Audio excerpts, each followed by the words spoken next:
So this question comes up to me all the time. Are there any exercises that can be legitimate alternatives to the Olympic lifts? And when you take the Olympic lifts in their entirety, I really don't think there's anything else you can do to match the stimulus. That isn't to say that if you don't do the Olympic lifts that you can't be successful or that you're missing out on all the most important qualities that correspond to athletic success, but it is just true. Nothing matches the Olympic lifts in their totality. And the same could be said for sprinting, and the same could be said for plyos. If you only care about explosive triple extension, rate of force development, and power output, then sure, there are plenty of ways to train those same qualities without the use of Olympic lifts, but that's just only a fraction of what the Olympic lifts provide. What makes the Olympic lifts so unique isn't those things. It's the repositioning of your feet, the repositioning of your center of mass. It's the yielding of an external mass after that mass has changed positions in relation to your center of mass, like starting below your knees and finishing on top of your shoulders or finishing over your head. It's the short time frames that you have to reach peak force and peak rate of force development. So thinking about other things that can get close to what Olympic lifts provide, the knee jump plus a jump is probably the closest thing. There's high rate of force development to project your own mass by way of explosive hip extension,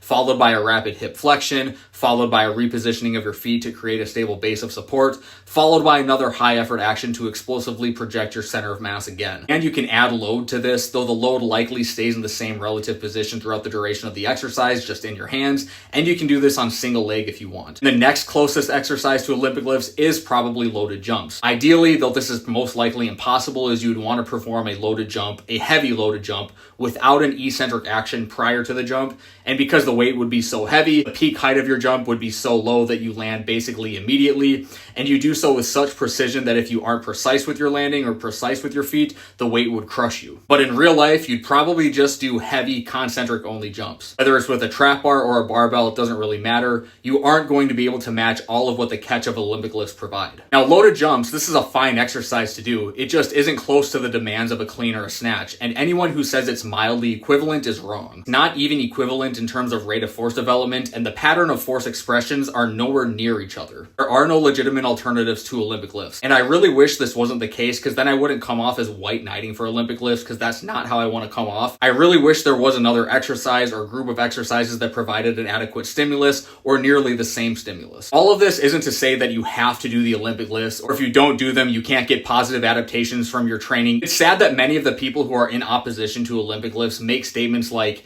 if Olympic lifts were actually all that you needed to be a great athlete, then Olympic weightlifters would be the best NFL players. It's sad that they don't recognize that fallacy in those statements. Anyways, let me know what you think in the comments. Thanks for watching the video. That's all I got. See you next time.